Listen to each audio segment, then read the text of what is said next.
Boa noite a todos. Vamos ficar de pé, vamos começar com uma palavra de oração, agradecendo ao nosso Senhor pela oportunidade que nós temos de conhecê-lo e pelas aulas que havemos de ter a partir de hoje no tocante ao assunto teontologia, o estudo de Deus Pai.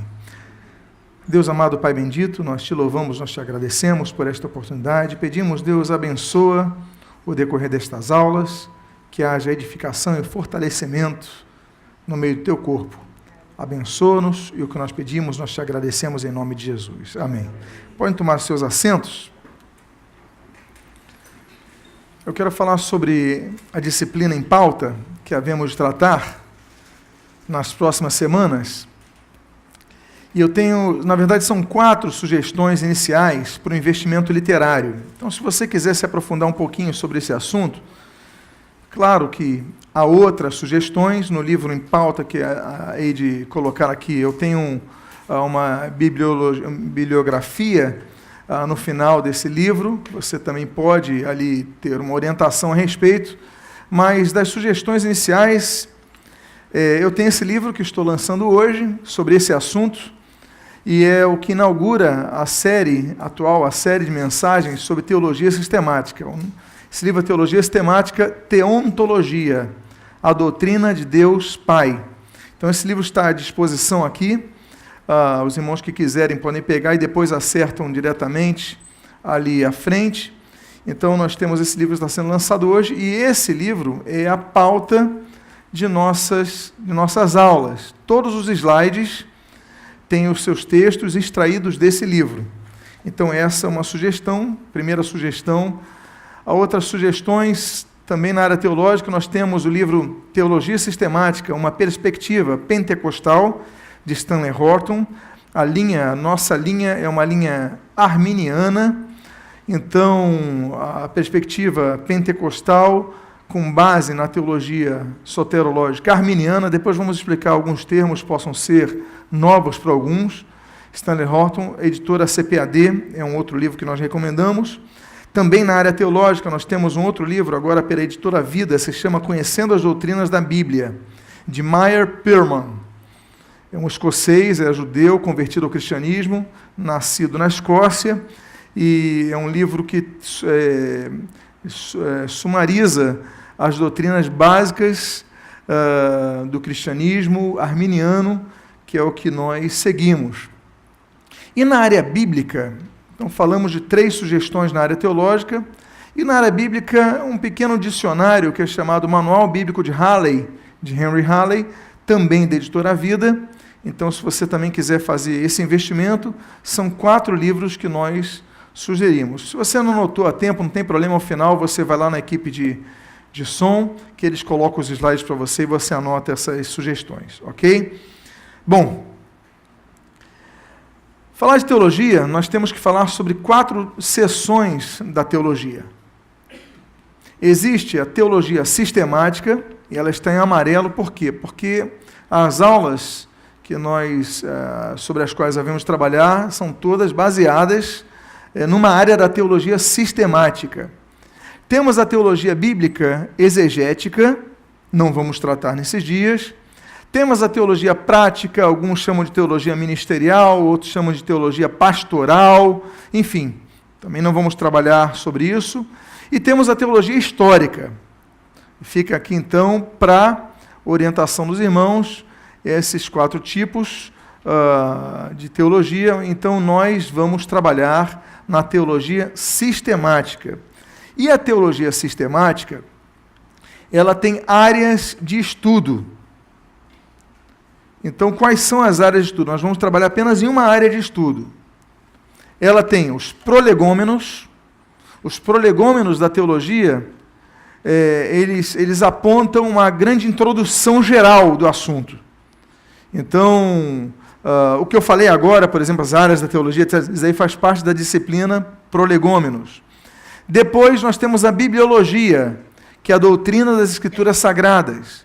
Depois nós temos a teontologia, que é o tema do livro de hoje, e que nós vamos tratar nas próximas semanas, exatamente sobre teontologia, que é a doutrina de Deus Pai, ou também chamada de teologia própria. Nós temos o trinitarianismo, que é a doutrina da Trindade. Nós temos a angelologia, que é a doutrina dos anjos. Nós temos o criacionismo, que é a doutrina da criação. Nós temos a antropologia teológica, que é a doutrina do ser humano. Eu creio que em breve nós podemos ter também uma série de aulas sobre isso, como foi o homem criado, o espírito é criado quando o corpo é criado, ou o espírito é criado antes e entra no corpo, como é que é isso, como é que é a composição humana. Então isso é um outro assunto interessante. A martiologia, que é a doutrina do pecado, então vamos falar da questão do pecado, da questão da necessidade do resgate humano, da separação e tudo mais. Cristologia, naturalmente a doutrina de Jesus Cristo, como o nome aponta. Soteriologia, doutrina da salvação. Então, por que os sacrifícios eram pedidos? Por que era exigido o derramamento de sangue? A gente vai entender na soteriologia, depois de entendermos sobre a martiologia. Pneumatologia, que é a doutrina do Espírito Santo, né? Pneuma. Eclesiologia, a doutrina da igreja, e escatologia, a doutrina das últimas coisas. Escatos, fim, final, ou últimas. Então, é a última área da teologia sistemática. Então, como nós vimos, nós vamos trabalhar nessas próximas semanas apenas sobre o tema, a área da teologia sistemática chamada teontologia, a doutrina de Deus Pai. Quero lembrar aos irmãos que em todas as poltronas há braços para escrever, há canetas disponíveis em todas as poltronas, papel disponível em todas as poltronas, e se você também tiver o seu livro, você anote no livro, que é sempre bom anotar ao lado para qualquer dúvida que possa surgir, você ir anotando. Quero lembrar também que essas aulas estão sendo gravadas, tanto em áudio como em vídeo. Em áudio estão disponíveis no aplicativo da igreja, no site da igreja e no SoundCloud. Estão sendo disponíveis logo depois. E os vídeos estão disponíveis no canal da igreja do YouTube, a Igreja de Nova Vida da Tijuca, o canal YouTube, e ali você tem também os vídeos disponibilizados, de imediato, naturalmente, ok? Então você pode baixá-los. Falar de Deus, Deus Pai, é falar sobre um ser que não conhecemos com exatidão. Por quê? Nós temos então que começar falando sobre a transcendência, a imanência e a cognoscibilidade de Deus. E aí nós podemos ter uma ideia do nosso objetivo em relação ao conhecimento de Deus Pai. De onde vem a palavra teontologia?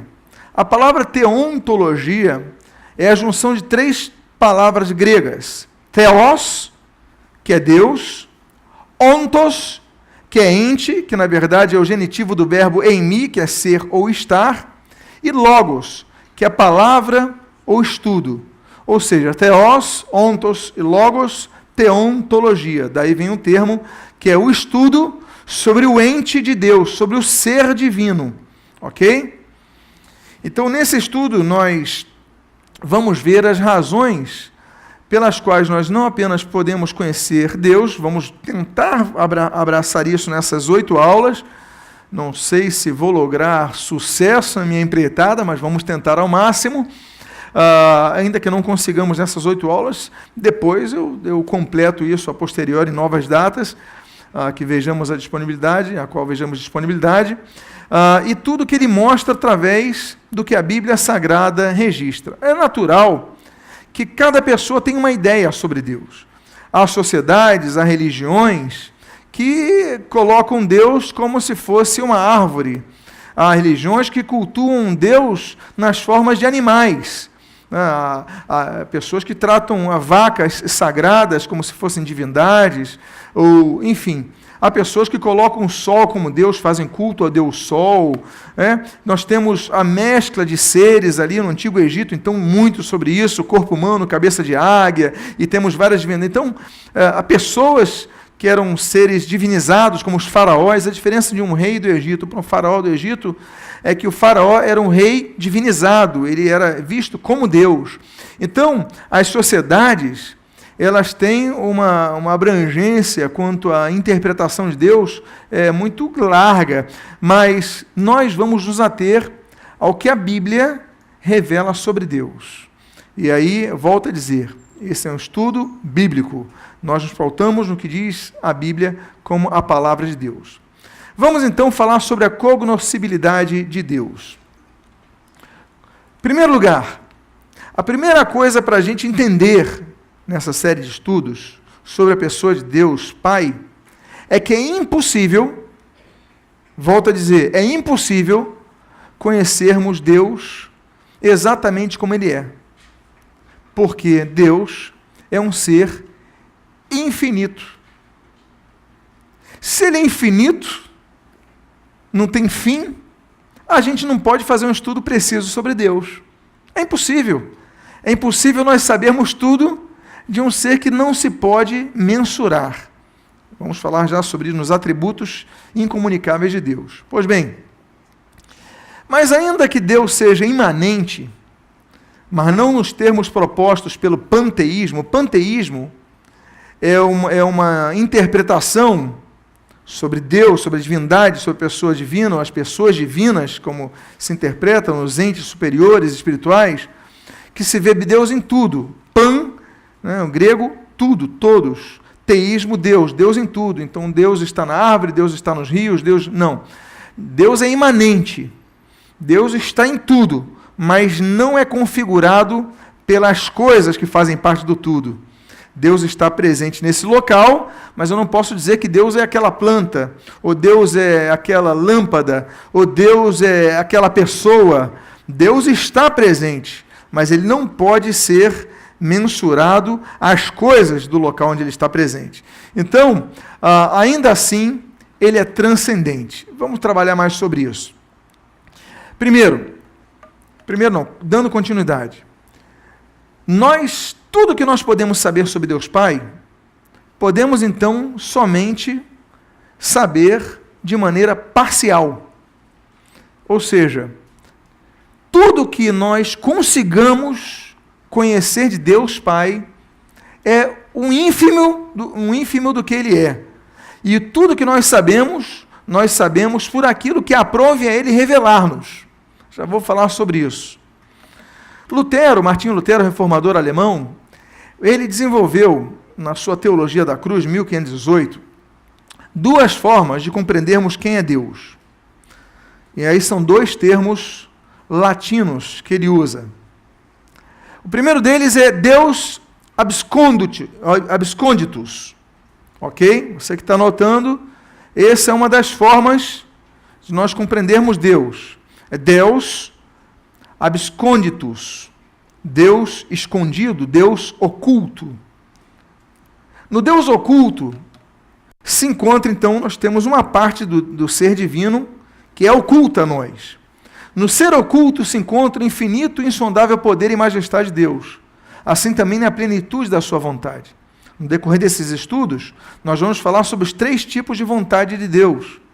Nós vamos perguntar por que Deus não intervém, por exemplo, para evitar uma catástrofe.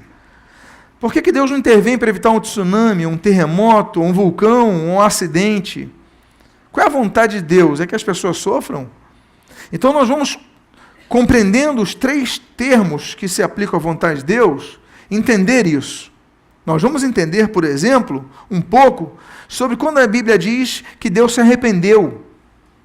Porque a Bíblia diz que Deus não é homem para que minta, nem filho do homem para que se arrependa. Mas a Bíblia fala por 7 vezes que Deus se arrependeu. Será que é contradição? Ou será que temos que analisar os textos, a etimologia dos textos, a abrangência do hebraico? Então, tudo isso nós havemos de tratar nessas aulas, ok? Mas vamos por parte.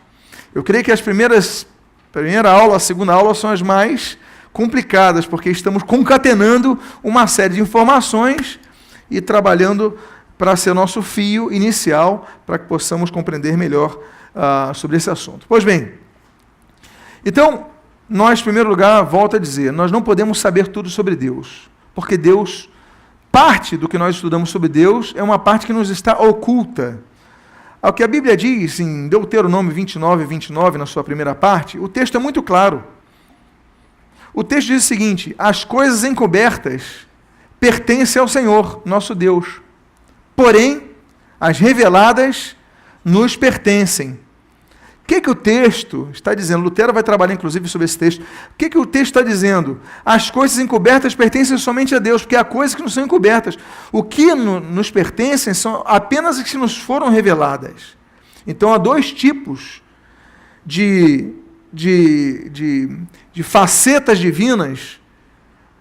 Uma que nós temos acesso e outra que nós nunca teremos acesso, ou sempre que tentemos ter, nós tenhamos apenas de maneira limitada.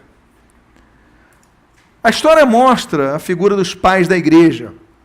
Os pais da igreja são os primeiros líderes depois dos apóstolos, depois que morrem os apóstolos, os primeiros discípulos que seguiram Jesus, surgem as lideranças, mormente preparados pelos apóstolos. Tertuliano, ele começa então a escrever, vai ser um dos pais da igreja, aliás, um dos que primeiro vai sistematizar a doutrina da Trindade, ele que vai sistematizar isso de maneira clara, ele que vai usar o termo Trindade pela primeira vez.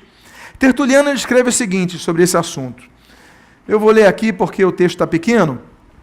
Ele diz o seguinte: os olhos não podem vê-lo, embora seja espiritualmente visível. Ele é incompreensível, embora tenha se manifestado pela graça. Está além do nosso mais elevado entendimento, embora nossas faculdades humanas o concebam. Ele é, portanto, igualmente real e magnífico. Mas o que pelo senso comum pode ser visto, percebido e concebido é inferior ao que ele é, ao que dele se percebe e ao que dele as faculdades vislumbram. Mas o que é infinito é conhecido somente por ele mesmo. Assim damos alguma noção de Deus, enquanto, contudo, ele permanece além de todas as nossas concepções. Nossa real incapacidade de completamente compreendê-lo permite-nos ter a ideia do que ele realmente seja. Ele se apresentou ao nosso conhecimento em sua transcendental grandeza, sendo conhecido e sendo desconhecido. Então, quem é o nosso Deus? Nosso Deus, o único Deus, é um ser que é em parte conhecido e em parte desconhecido. A teologia protestante, ela trabalha nessa linha. E tanto João Calvino como Luiz Berkhoff, no caso eu estou citando duas referências do calvinismo, eles tramitam nesse sentido. Berkhoff dizia o seguinte: a teologia reformada mantém que Deus pode ser conhecido, mas que é impossível ter um conhecimento dele que é exaustivo e perfeito em todo sentido. Então, a teologia protestante, ela é clara. Não há como conhecer a Deus como ele exatamente é. João Calvino, reformador, ele diz o seguinte: sua essência é incompreensível, por isso, sua divindade foge além de toda a percepção humana. Então, e ele vai escrever isso nas Institutas da Fé Cristã, e nós então temos essa base de que Deus abscônditus, Deus oculto, é um Deus que nós não temos acesso a informações estas. Agora, Lutero, na Teologia da Cruz, volta a dizer, século XVI, ele fala não apenas do Deus escondido, mas do Deus, que o termo latino é Deus revelatus, o Deus que se revela, o Deus que nós podemos ter acesso a ele. Então, é sobre essa parte que nós podemos compreender um pouco sobre esse ser infinito, que é Deus. Para nós entendermos isso, nós temos que compreender um termo que Karl Barth, um teólogo reformado também, suíço, ele vai escrever a respeito. Ele usa o termo condescendência, e ele chama de a revelação especial de Deus. Para nós é basilar essa compreensão. Barth, ele avança sobre o que escreveu Lutero.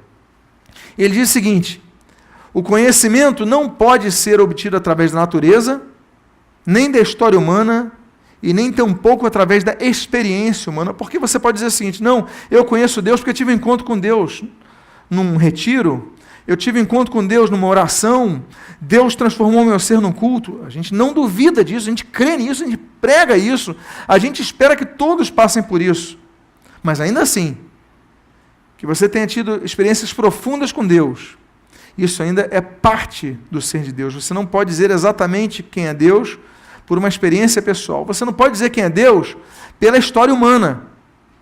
A história humana é muito restrita ao tempo, é muito limitada. Deus vai muito além disso. E não pode ser obtido através da natureza. Nós vamos depois falar sobre isso. A Bíblia diz, né, que os céus manifestam o quê? A glória de Deus. E o firmamento anuncia o quê? A obra de suas mãos. Bom, os céus manifestam a glória de Deus. A glória é uma faceta da expressão de Deus que pode ser experimentada, pode ser vislumbrada, como Moisés vislumbrou ali no Sinai, mas isso é parte, não é tudo de Deus. Então a natureza, ela expressa uma parte muito pequena do poder de Deus, por exemplo, da criatividade de Deus, enfim. Então, nós temos que entender a condescendência, condescere, né? Ou seja, Deus, ele desce, ele nos faz compreender descendo-se a nós, apresentando-se a nós, que somos tão finitos. Então, assim nós temos uma percepção de Deus. Barth, ele diz que finitum non possit capere homo finito, ou seja, o finito não pode capturar o infinito. Não dá. É como se nós quiséssemos colocar todo mundo, todo o planeta Terra, num copo d'água. Se você quisesse colocar todo o universo no teu bolso, não vai caber. Até porque Deus é Espírito, e nós tramitamos na percepção da matéria. Então, a gente só consegue entender o Deus revelatus naquilo que Deus se propôs a nos revelar. E aí temos o papel fundamental, aí que Barth fala. Ele não fala só da natureza, ele não fala só da experiência humana, nem da história humana. Ele fala da Bíblia Sagrada. Então, por exemplo, como é que nós podemos saber um pouco de Deus? Se a Bíblia diz assim, Deus falando, eu sou santo, logo, nós podemos entender que um dos atributos de Deus é que Deus é o quê? Santo. Se a Bíblia diz assim, Deus é justo, logo, a partir daí, do que a revelação especial de Deus registra, nós podemos entender que um dos atributos de Deus é que Deus é justo. Então, tudo que nós todos os atributos que qualificam a pessoa divina de Deus o Pai, eles só não são conhecidos pelo que aprove a Deus condescender, descer até nós e nos revelar através dos escritores sagrados. Olha, escreve aí, eu sou santo. Então, ele desceu até o escritor sagrado para que chegasse a nós, e aí nós sabemos que ele é santo. Então, nós percebemos que a compreensão de Deus, não do Deus oculto, mas do Deus revelado, se atém ao que a Bíblia registra sobre a pessoa de Deus. Olha a responsabilidade de estudarmos a Bíblia. Não é verdade? Estamos buscando o conhecimento do ser máximo. Pois bem, mas nós também podemos conhecer um pouco do atributo de Deus, não apenas naquilo que ele se apresenta, volto a dizer, eu sou santo, mas também naquilo que ele odeia. Então, por exemplo, se Isaías ele fala assim, eu odeio a iniquidade que rouba. Logo, nós sabemos que Deus odeia a iniquidade, odeia o roubo, odeia as pessoas que são iníquas, não é verdade? Então, esse é um atributo. Nós sabemos, pelo negativo, quem é a pessoa no positivo. Se ele odeia o roubo, logo, ele ama a justiça. Se ele odeia a impureza, logo ele ama a pureza. Então ele requer pureza. Então Deus é um ser que essencialmente é puro. Então nós também conseguimos compreender Deus também pelo que ele revela antagonizar-se. Outro qualificativo de Deus é pelos nomes de Deus. Eu estou trabalhando atualmente no livro chamado Os Nomes de Deus, que vai depois ingressar nessa série de teontologia. Por quê? Porque muito do que nós sabemos sobre Deus é o que os nomes dele indicam. Por exemplo, Jeová Rafá, né? Yahvé Rafá, enfim. Depois vamos trabalhar se é Jeová, se é Javé, se é Jeová, se é Yahvé, se é Adonai, qual é o nome de Deus? Depois a gente vai trabalhar sobre os nomes de Deus. Mas enfim, na versão em português está assim: Jeová Rafá. Rafá é cura. Jeová Rafá, o Deus que cura. É um nome que é apresentado à Bíblia. Então, se apresenta como Jeová Rafá, pelo nome dele, nós também, a terceira forma de nós conhecermos quem é Deus, ou parte do que é Deus, de quem é Deus, é através dos nomes, que são os indicativos. Os irmãos estão compreendendo isso? Então, se Deus fala assim, Jeová Tsekenu, Jeová Shalom, então a gente entende, então eu entendo que Deus é justiça, Deus é paz, Deus é isso, Deus é aquilo. Então nós também compreendemos, pelo que ele revela diretamente, pelo que ele antagoniza e pelo qual ele é intitulado e o denomina nas Escrituras Sagradas. Volto a dizer, tudo isso pela revelação especial de Deus. Dependemos da Bíblia para isso. Pois bem, então já falei sobre isso, né? O termo é chamado de condescendência, que vem do latim concedendo, né? Descer a um nível de alguém, pois Deus se inclinou à humanidade para fazer conhecer a sua vontade revelada e assim revelar-se a cada um de nós. Pois bem, vamos falar da substância de Deus.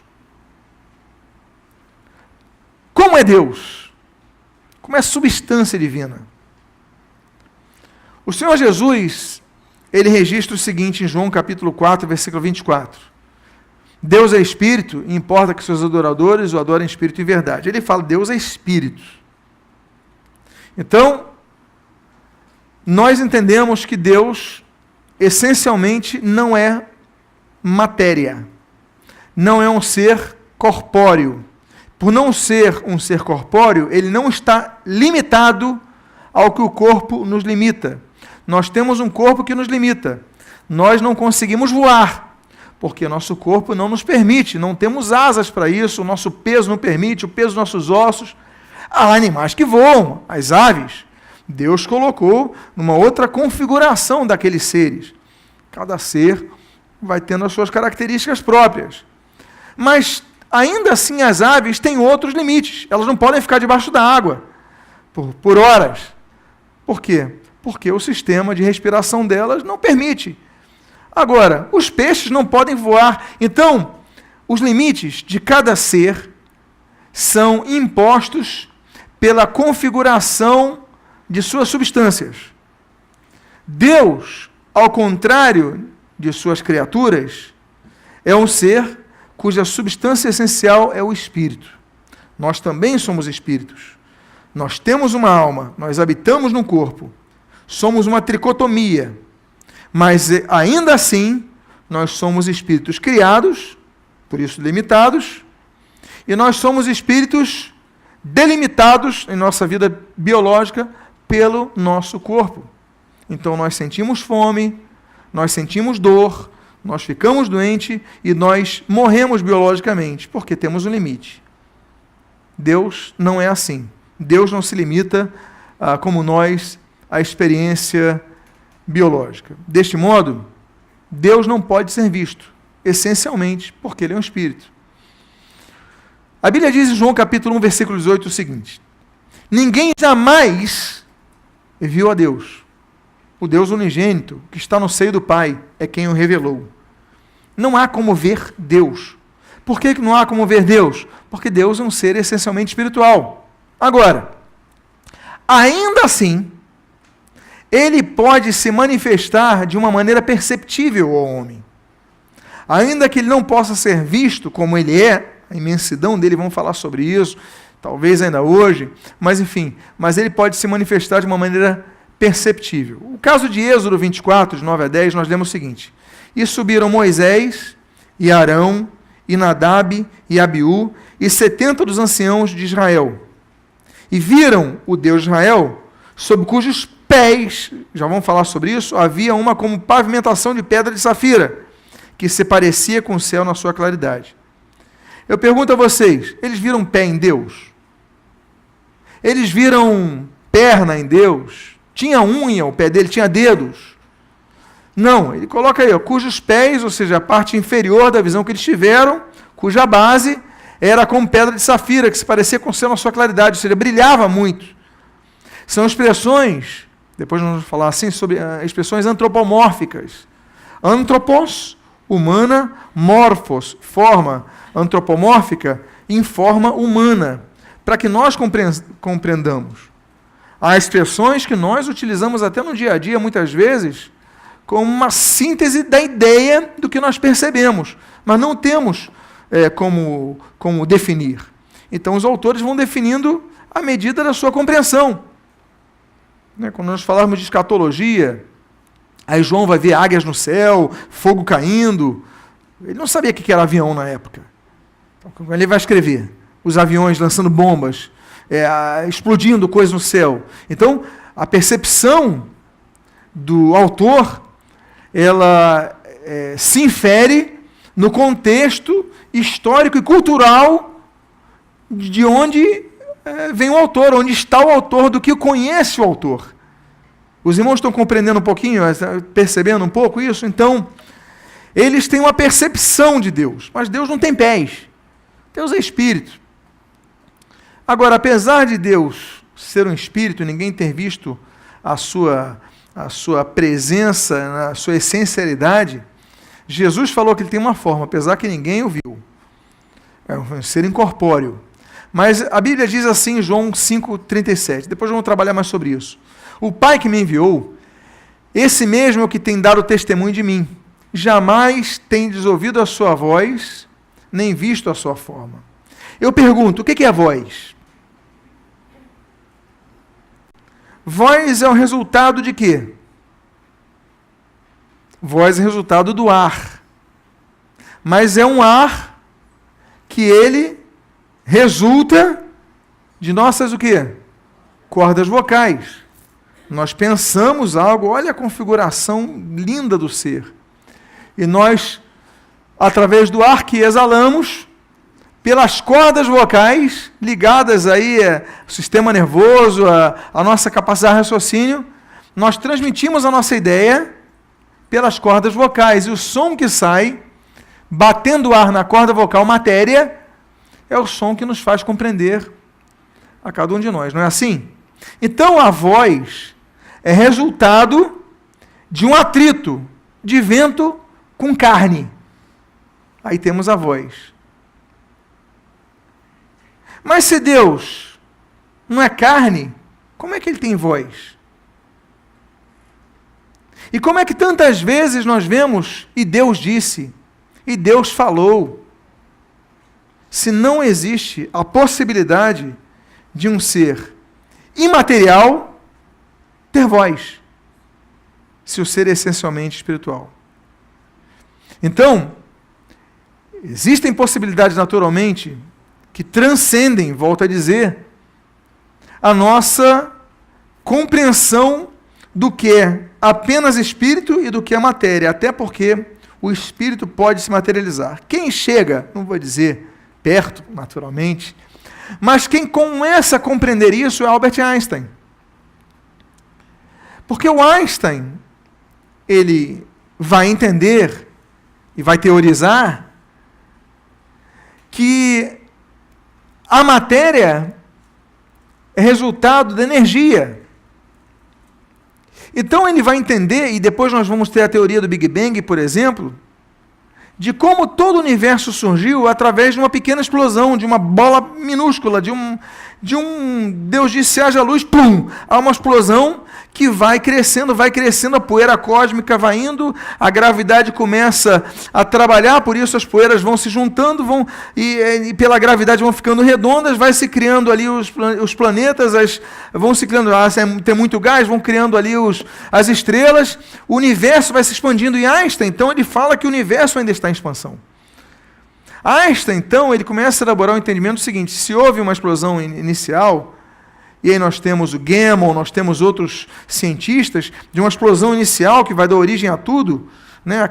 O fogo primordial, o Big Bang, o haja luz. Então, tem uma expansão, e Einstein ele fala o seguinte: mas vai ter um momento que vai acabar a expansão, então o universo vai começar a recuar. Então, ele está se expandindo. Isso é a lei da astrofísica, como eles chamam. O universo está em expansão. Isso é fisicamente teorizado por Einstein e por outros. Pois bem, então, você pode perceber, Stephen Hawking, não sei quantos já ouviram falar, mas ele escreveu até um universo numa casca de nós, é um astrofísico, Cambridge, tem uma cadeira ali. Ele escreve o seguinte, que todo o universo, tudo que existe em todas as galáxias desse universo, tudo isso cabia em algo como se fosse uma nós. Tudo. O Sol, as estrelas, os planetas, tudo cabia. Só que depois dessa explosão, tudo foi expandindo. Como? Como é que pode matéria surgir apenas através de energia? Então Einstein trabalha sobre isso. Talvez nos dê uma dica. Mas o fato é que Deus está além disso. Deus é limitado. Deus cria as coisas. É Deus quem dá o registro do haja luz. É Deus quem dá o início da matéria primária. E eu não trabalho sobre isso, eu trabalho em outro tema, como você já conhece do Bereshit. Pois bem, por isso a Bíblia se opõe terminantemente às imagens que os homens fazem, tentando dar forma àquilo que nunca viram e prestam culto àquele cuja forma nunca viram. A Bíblia diz o seguinte: não farás para ti, Êxodo 20, versículo 4, né? Estamos aí trabalhando os 10 mandamentos, e a Bíblia diz assim: não farás para ti imagem de escultura, nem semelhança alguma do que há em cima nos céus, nem embaixo na terra, nem nas águas debaixo da terra, não as adorarás, nem lhe darás culto. A Bíblia não proíbe apenas o culto a Deus, mas a toda a criação que está nos céus, debaixo dos céus, na terra, enfim, nas águas debaixo da terra, nada. Então não podemos prestar culto a nada, nenhuma imagem nós podemos prestar culto. Por quê? O culto é apenas ao Deus informe. Por isso que a Bíblia diz que nós, quando cultuarmos a Deus, temos que fazê-lo de maneira racional, com a compreensão, e não de maneira meramente especulativa a uma determinada imagem, emocional, ligando-nos a uma determinada imagem, mas devemos ter um culto racional. A Bíblia diz assim, em Romanos 12:1, rogo-vos, pois, irmãos, pelas misericórdias de Deus, que apresenteis o vosso corpo por sacrifício vivo e santo e agradável a Deus, que é o vosso culto racional. Então, o nosso culto é racional, ou seja, ele se pauta na razão de quê? Da compreensão da pessoa de Deus, ok? No motivo do culto. Bom, dito isto, nós temos falado, já podemos agora começar a falar dos atributos de Deus. Existem 2 tipos de atributos de Deus. Os atributos incomunicáveis, que também são chamados de absolutos, intransitivos ou naturais, e os atributos comunicáveis. Por que nós temos essa nomenclatura, atributo incomunicável e atributo comunicável? Porque os atributos, fazendo uma rápida introdução, incomunicáveis são aqueles que não podem nos ser comunicados para que possamos experimentá-los como só Deus pode, são exclusivos a Deus. Por exemplo, só Deus é onipotente, ou só Deus é onipresente.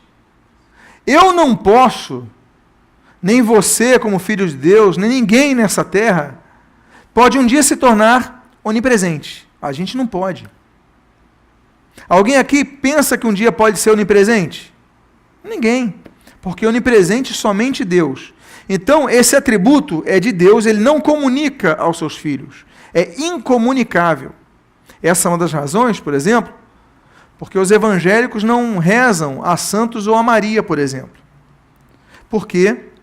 Porque Maria não é onisciente. Então, imagine você, às 6 horas da tarde, nessa linha do horário de Greenwich. Às 6 horas da tarde, os católicos romanos costumam fazer uma rápida oração, uma rápida reza, alguma coisa assim. E muitos deles rezam a Maria. Nesse horário, estou dando um exemplo, às 7 da noite, ou às 3:30 da manhã, enfim. Vamos botar esse horário de 6 horas. Aí a pessoa ali começa a rezar Maria, Ave Maria, cheia de graça. A outra começa a rezar Maria e a outra começa a rezar Maria. Eu te pergunto, e a pessoa em Recife começa a rezar a Maria. E a pessoa em Porto Alegre começa a rezar a Maria. E a pessoa em Buenos Aires começa a rezar para Maria. Eu faço uma pergunta a você. Maria, ainda que pudesse, não é o caso, mas ainda que pudesse ouvir as orações, ela é onisciente? Se ela não é onisciente, nós cremos que só Deus é onisciente, como é que ela pode ouvir a oração que é feita em Porto Alegre por uma pessoa, a oração que é feita no Rio, em Recife, e etc, ao mesmo tempo? Se ela pudesse ouvir essas orações, ela teria que escolher apenas uma pessoa para ouvir. Ou seja, todas as milhões de pessoas que estão orando ao mesmo tempo para ela, ou rezando ao mesmo tempo para ela, todas essas pessoas não podem ser ouvidas por ela. Estão perdendo o seu tempo. É por isso que os evangélicos, por entenderem que só Deus é onisciente, só oram a Deus.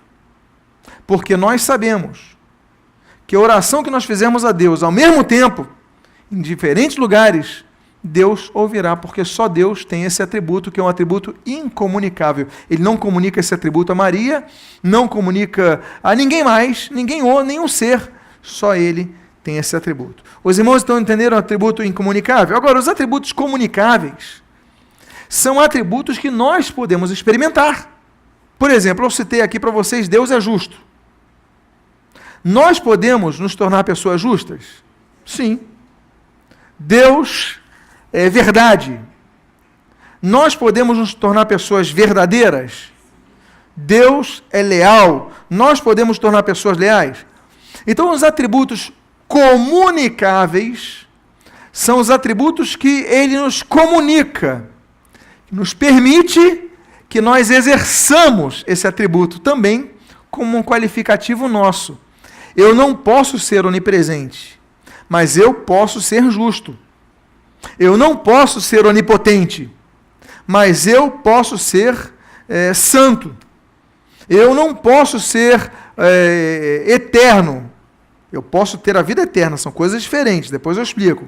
Mas eu não posso ser essencialmente eterno. Eu tive um princípio um dia, mas eu posso ser uma pessoa verdadeira.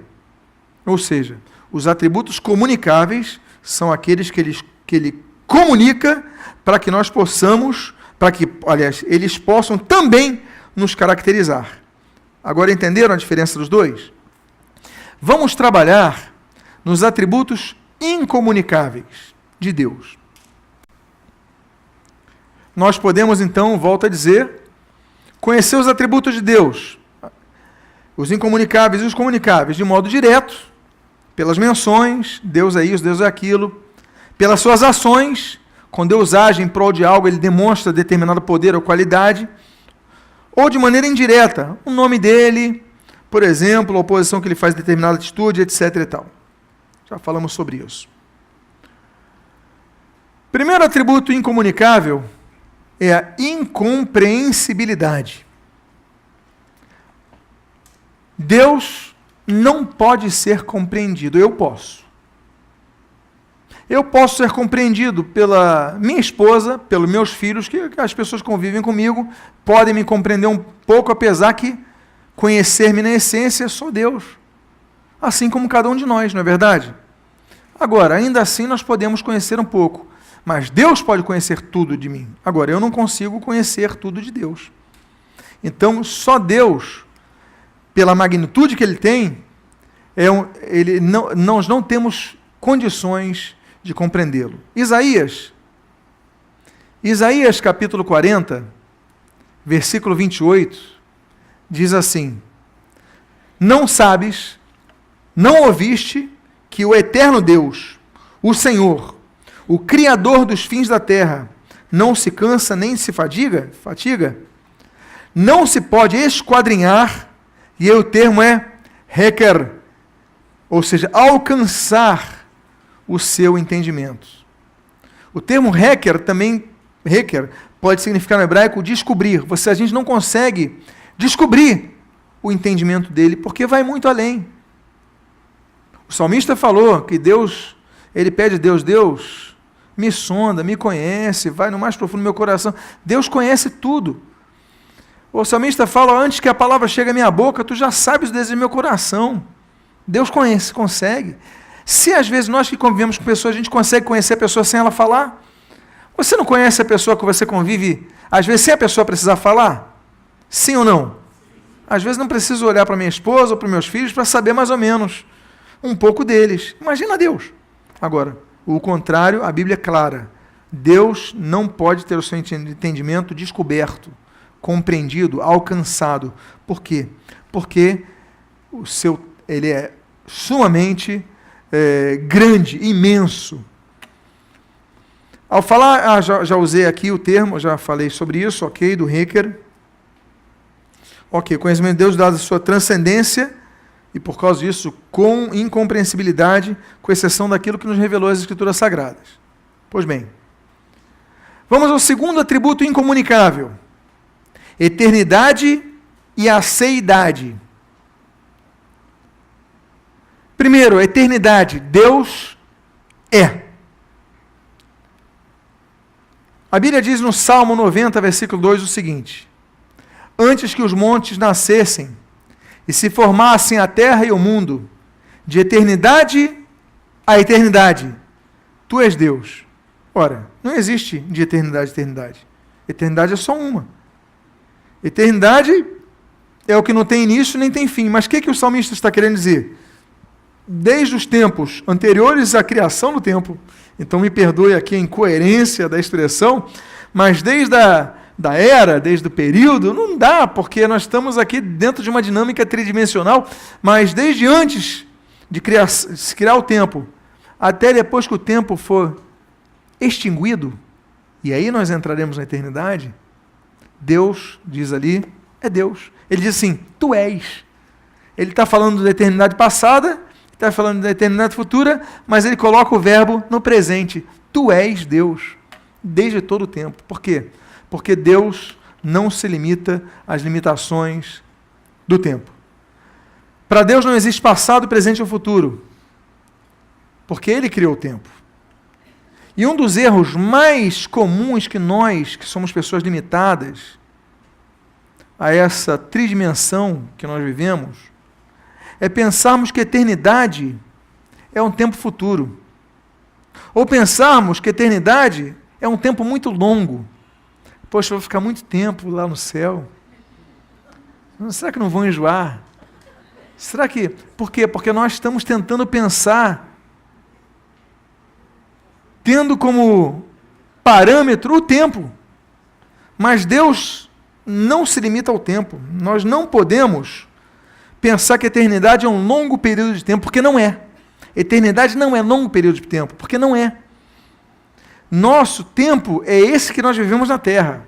A começar pelo fato que o nosso tempo na Terra é diferente. A nossa experiência em vida é diferente da experiência que nós teríamos se nós vivêssemos em Marte. Você sabia disso? Ou que nós teríamos se vivêssemos em Júpiter. Dependendo do planeta que você viva, você vai ter mais dias do ano ou menos dias do ano. Você vai viver mais anos ou vai viver menos anos. E olha, estou falando só no nosso sistema solar. Estou falando só nesses planetinhas que aqui. Imagina um ser eterno que vai além disso. Então, nossa configuração é só de quem olha do ponto de vista da Terra, onde nós estamos, planeta Terra. Se nós estivéssemos em Marte, a gente teria uma concepção maior. O que é a eternidade? Teria um outro conceito. Então, nós não podemos pensar que Deus é eterno, porque vamos pensar no longo tempo, não é nada disso. Pois bem, é interessante notar, por exemplo, o que, a título de exemplo aqui, Apocalipse 4:8 menciona, diz assim: e os 4 seres viventes, tendo cada um deles, respectivamente, 6 asas, estão cheios de olhos, ao redor e por dentro, não tem descanso, nem de dia, nem de noite, proclamando: Santo, Santo, Santo é o Senhor Deus, o Todo-Poderoso, aquele que era, aquele que é e aquele que há de vir. Esses 4 seres viventes, eles não estão habitando na nossa dimensão do planeta Terra, do tempo presente. Eles já estão vivendo hoje na dimensão da eternidade. Eles já estão vivendo numa outra esfera, e aqui está falando de um anúncio de algo que vai ser revelado do que vai acontecer no futuro. Mas eles proclamam aquele que era, aquele que é e aquele que há de vir. Por quê? Porque Deus não se limita ao tempo. E o testemunho dos 4 seres viventes é muito claro.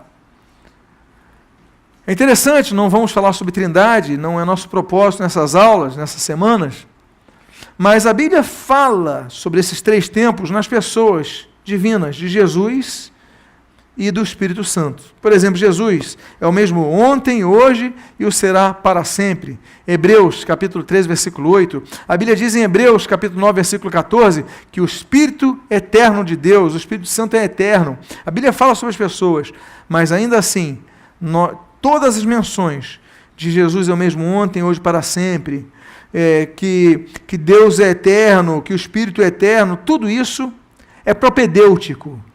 Tudo isso é uma introdução à compreensão do assunto. É para que nós tenhamos uma noção, um pouco, da introdução do que ele realmente é. Deus não é afetado pelo tempo. Não podemos delimitar Deus pelo tempo. Por isso, Deus sempre é. Ontem ele é, e eu vou depois trabalhar aquele termo, do eu sou, para você entender um pouquinho do hebraico. Nós vamos falar muito sobre isso quando falarmos dos nomes de Deus. Fica uma outra série para vocês. Interessa a vocês? Mas eu não vou trabalhar que nem alguns livros que eu já peguei. Os nomes de Deus aí tem 7.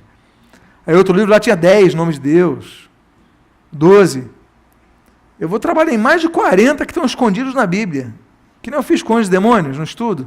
Vamos trabalhar a essência disso. Vamos trabalhar melhor a questão do hebraico, a questão do que está ali guardado, dos detalhes do nome de Deus. Mas, pois bem, Deus sempre é, nunca deixará de ser. Por isso, as Escrituras registram a atemporalidade divina diante de nossa percepção cronológica. Por exemplo, 2 Pedro, começa com Salmo 90, versículo 4. Pois 1000 anos aos teus olhos são como o dia de ontem, que se foi, e como a vigília da noite. Ou 2 Pedro 3,8. Todavia uma coisa, amados, que não deveis esquecer, que para o Senhor, um dia é como 1000 anos, e 1000 anos como um dia. Não é uma matemática, que nem os 70 vezes 7, não está falando 1000 anos literais. 1000 anos, ou seja, muitos anos para Deus é como se fosse um dia, e um dia para Deus é como se fosse muitos anos, ou seja, não há como, porque Deus não entra na nossa cronometria terráquea, Deus ultrapassa tudo isso. Por exemplo, aí você fala assim, mas pastor, naquele texto que eu sei de cor, desde criancinha na escola dominical eu aprendi, porque Deus amou o mundo de tal maneira que deu o seu Filho unigênito para que todo aquele que nele crê não pereça, mas tenha o quê? Vida eterna. Poxa, mas a Bíblia promete vida eterna. Então eu sou eterno. Não. Eterno só Deus. Ter a vida eterna é outra coisa. Por quê? Vamos imaginar o seguinte. Por que só Deus é eterno? Porque não nos tornaremos eternos. Teremos vida eterna, mas não nos tornaremos eternos. Porque só é eterno quem não tem princípio e não tem fim. Um dia Deus me criou. Um dia Deus te criou. E ainda que você não tenha fim, viva para sempre, você teve um início. Se você teve um início, logo você não pode ser eterno. Mas Deus, pela sua graça, nos pega e nos insere na vida dele, que é a vida eterna. E aí nós passamos a habitar na dimensão da eternidade. Ou seja, não teremos fim.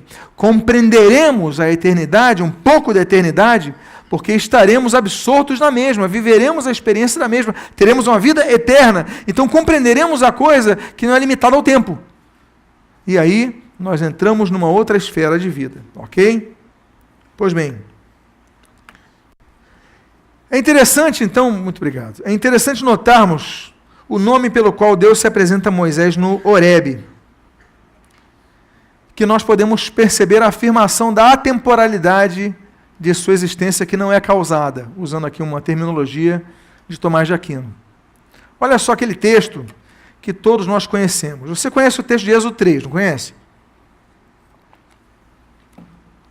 A Bíblia diz assim, registro do autor sagrado: disse Moisés a Deus: eis que quando eu vier aos filhos de Israel e lhes disser, o Deus de vossos pais me enviou a vós outros, e eles me perguntarem, qual é o seu nome?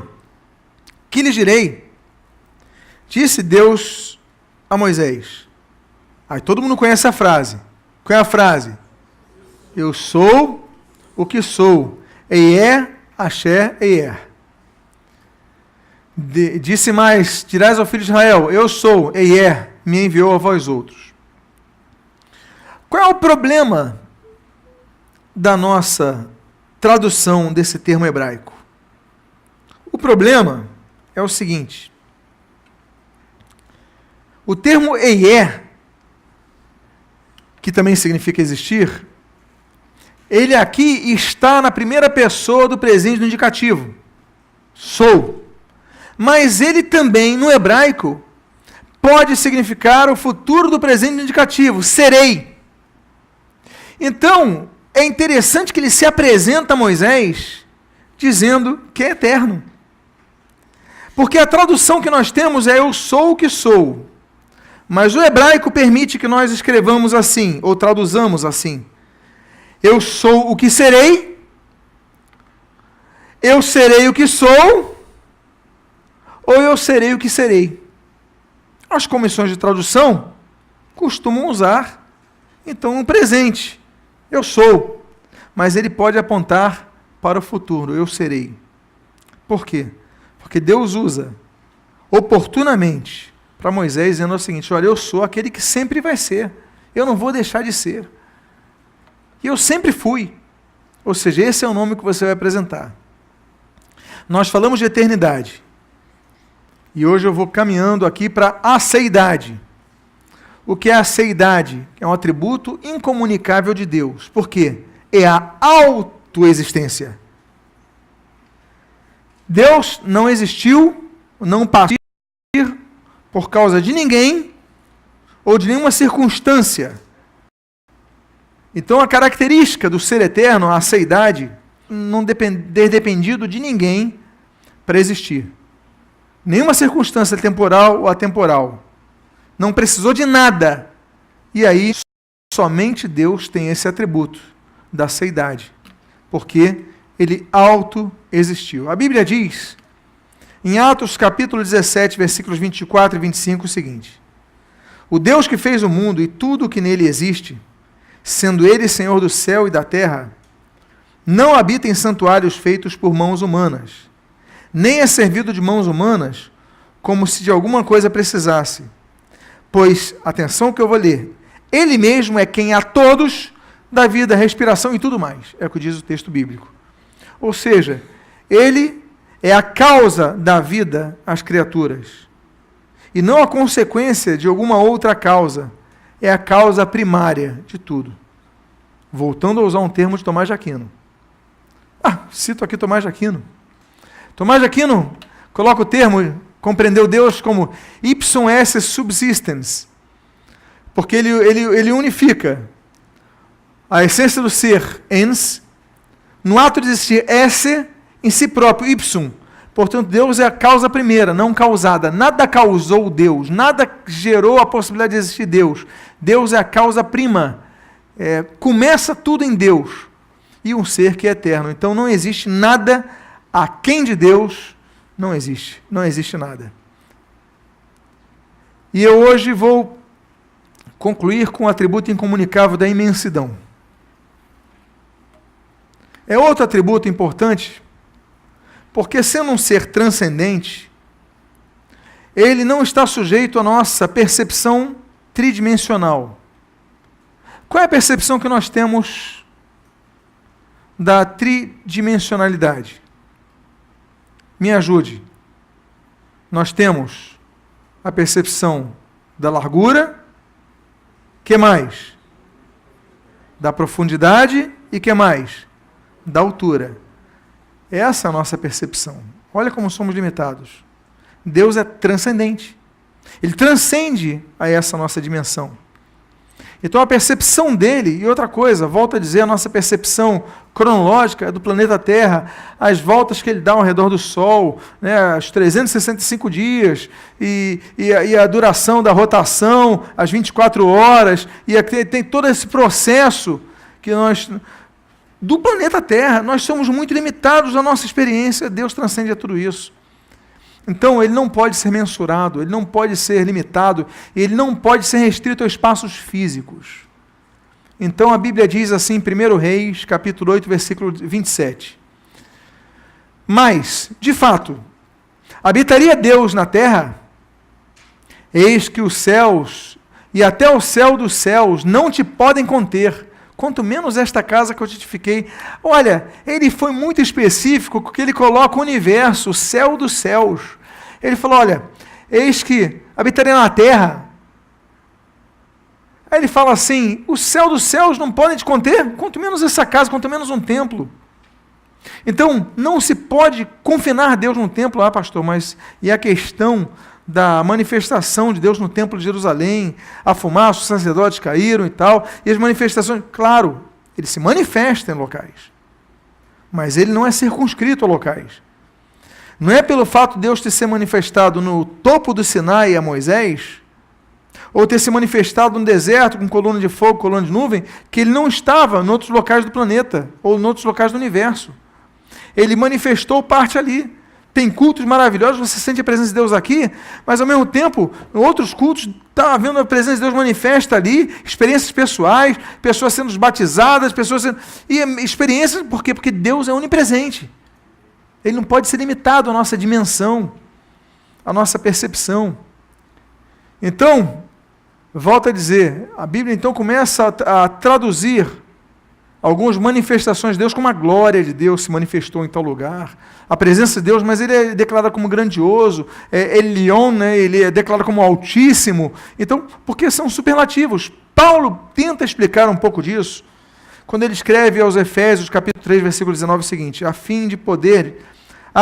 aqui tem uma separação, me desculpem, a fim de poderdes compreender com todos os santos qual é a largura, e o comprimento, e a altura, e a profundidade, conhecer o amor de Cristo, que excede todo entendimento, para que sejais tomados de toda a plenitude de Deus. O amor de Cristo é incompreendido, é incompreensível. Ele é compreendido, em parte, né? Mas ele é incompreensível. Isso é muito grande o amor de Deus em Cristo. Agora, como é que nós vamos conhecer a plenitude de Deus? Não dá. Como é que podemos compreender a largura? Então, Paulo tenta colocar esse exemplo porque é algo inalcançável. Pois bem, e dentro desse atributo nós temos a incorporeidade. Por quê? Sendo Deus transcendentemente espiritual, ele não está sujeito a limitações de um corpo, a existência biológica. Por isso ele não pode ser visto. Volto a tocar nesse assunto. João 1, já falamos sobre isso, João 1, versículo 18, ninguém jamais viu a Deus, o Deus unigênito que está no seio dos Pai, quem o revelou. Então, já falamos sobre isso. Agora, nós temos as declarações que são registros das Escrituras Sagradas, que são pautadas em aspectos, como eu já falei aqui, antropomórficos, em formas compreendidas pelo homem, formas humanas, por exemplo. A Bíblia fala, nesse caso, do cujos pés, ali em Êxodo 24, de 9 a 10. A Bíblia fala de vários outros membros de um corpo humano em Deus. Olha só, a Bíblia fala do braço de Deus, das mãos de Deus, do dedo de Deus, do rosto de Deus, da face de Deus, do nariz de Deus, dos ouvidos de Deus, da boca de Deus, dos lábios de Deus, dos dentes de Deus, da língua de Deus, dos olhos de Deus, dos cabelos de Deus, do pescoço de Deus, dos pés, como nós vimos aqui, de Deus, das costas de Deus e até mesmo das asas e até uma parte do nosso vestiário, das sandálias. E tudo isso está na nossa Bíblia. Por que que os escritores sagrados registraram isso? Volto a dizer, é a forma como eles interpretaram o que viram, o que perceberam, ou que o Espírito lhes aprove revelar para que escrevesse, a fim de que nós tivéssemos uma ideia melhor em nossa mente, que é finita, de um ser que é infinito. Então, eu vi de um rabino, nós ouvimos de um rabino nessa viagem para Israel, o Yehuda Orman. Ele contou uma história muito interessante que eu guardei. Ele é um rabino cristão, convertido ao Evangelho. Ele falou sobre a história de 2 formiguinhas. Tinha 2 formiguinhas, uma mais velha e uma mais nova, andando. Estão ali andando no meio do campo, o sol está bonito, o céu está claro, está tudo bonito, tudo tranquilo, estão batendo um papo. Daqui a pouco a terra começa a tremer. A terra começa a tremer e, de repente, fica tudo escuro sobre eles. E eles vão para um lado, para o outro, são lançados um distante do outro, e um barulho, e tudo estremecendo, e um som muito alto, e tudo escuro, e daqui a pouco passa. A formiguinha mais nova pergunta para a formiguinha mais velha: o que foi isso que aconteceu? E a formiguinha mais velha fala: foi um homem. O homem que passou. Esse daí é o homem. Ele não explicou para a formiguinha mais velha, não, mais nova, sobre o sistema digestivo do homem, não explicou sobre o sistema circulatório do homem, não explicou sobre os neurônios do homem, ele só explicou a percepção que ele teve. É aquele que treme a terra, é aquele que faz muito barulho, e é aquele que faz uma escuridão, a coisa escurece de repente, e eventualmente destrói as coisas. A percepção do homem para a formiguinha pequena era qual? Era que o homem era isso, mas o homem é mais do que isso, não é verdade? O homem tem sistema circulatório, o homem tem... Então, uma série de coisas que não podem ser compreendidas pelas 2 formiguinhas, assim somos nós, em relação a Deus. O que nós sabemos são as experiências relatadas, são o que ele revela, são o que a Bíblia descreve aqui, mas nós somos formiguinhas, diante de um ser que não é compreendido como as formiguinhas não podem compreender o ser humano. Então, eles podem perceber, poxa, mas ele anda assim, nós andamos...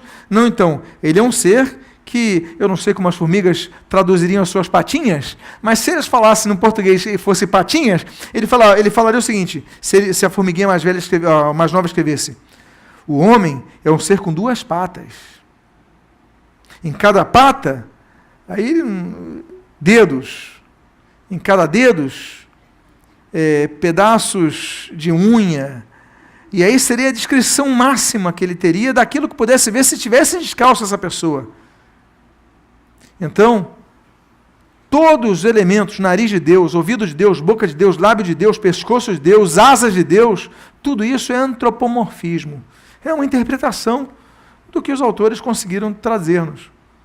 Por isso, a Bíblia diz, olha, não me poderás ver a face, porquanto homem nenhum verá minha face e viverá. Deus é um ser incorpóreo, mas tem uma apresentação, não sabemos qual, não sabemos como, sabemos da manifestação da glória do poder. Moisés teve que colocar um pano na frente, mas ali é a expressão da glória de Deus. Homens caíram no templo de Jerusalém, mas ali é a expressão da glória de Deus. Pessoas que têm... Agora, como? Não temos como.